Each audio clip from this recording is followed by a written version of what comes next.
Going over a brand new released Emerson College poll of the national 2024 presidential race between Vice President Kamala Harris and former President of the United States Donald Trump.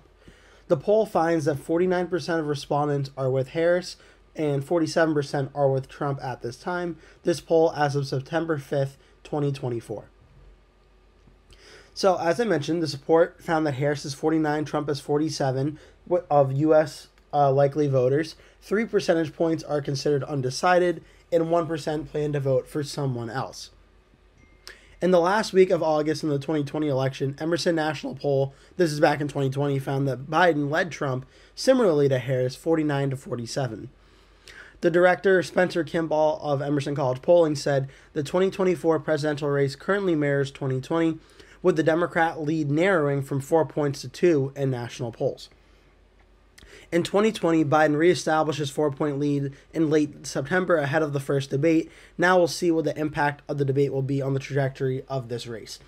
So, correctly mentioned by the executive director, the debate is going to be on September 10th, so there isn't a ton of time for Harris to try and boost a big lead prior to the debate like Biden did. Now it's going to see what the debate does, how the two candidates perform, and how that'll impact the race.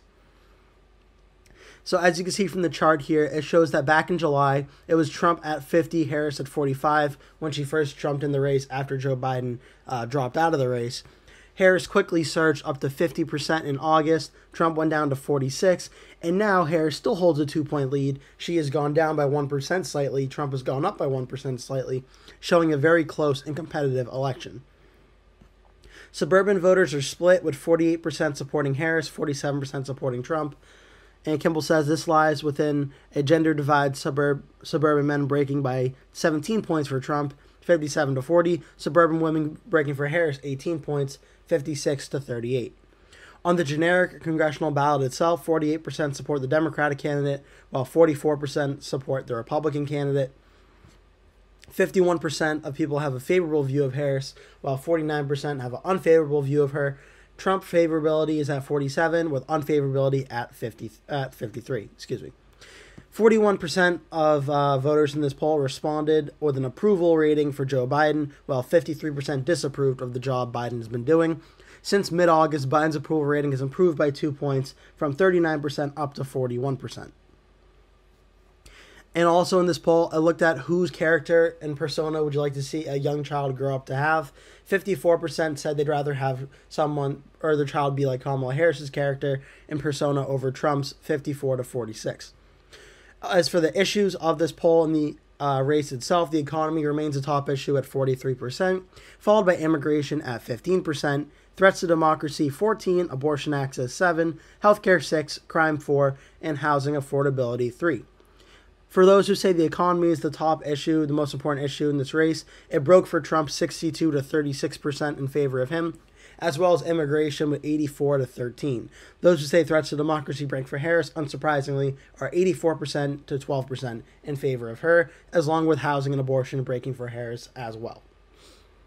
The poll by Emerson College National Survey was conducted between September 3rd and 4th. The sample was about 1,000 likely voters, U.S. voters, with a margin of error of plus or minus 3 percentage points.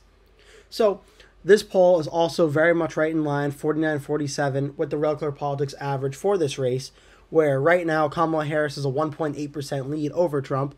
It's 48.3 to 46.5, so it's about 1 percentage point off or so for both candidates, but the margin of 1.8% is right in line with this new poll's plus 2% margin. And what does this show?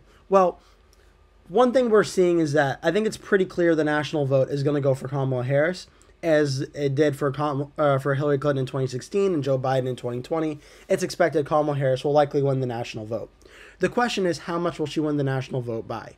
Because the election in the battleground states are so close, and it's such a close race right now, if Kamala Harris wins the national vote by 2 percentage points, that does not guarantee her an electoral college victory. For instance, you probably need to be winning the popular vote by like 4 percentage points to 3 percentage points for Harris to feel much better about winning the electoral college handedly. A 1 to 2 point national vote win for Harris does not guarantee her victory on the national vote. Of course, though, as always, you'd always rather be leading than losing, so Harris being up 2 in the national vote is certainly good for her and her campaign, but you certainly want to see that margin closer to a few points higher for Harris than where it is right now for her to start feeling comfortable that she has a really good shot at winning the election. Right now, even though the national vote is +2 for Harris, this certainly shows that this is a very close race that is continuing to go down to the wire, and we're going to wait to see how that September 10th debate will impact this race and maybe give a sign as to one or candidate or the other potentially running away with the race. Right now, it's so close and really hard to say who will win just because of how close this election is right now. But this new Emerson poll is certainly in line with a lot of recent polls showing the race to be +1, +2, +3, and it's certainly going to be a very close race and is definitely not an outlier. It seems definitely right in line with how the national vote looks right now. That'll do it for today's video. Thank you so much for watching. Please remember to give this video a like, click subscribe, share with your friends and family, and make sure you stay tuned because I'll be posting a video every single day from now until Election Day, so stay tuned for that. Thank you so much for watching. Hope to see you in a future video.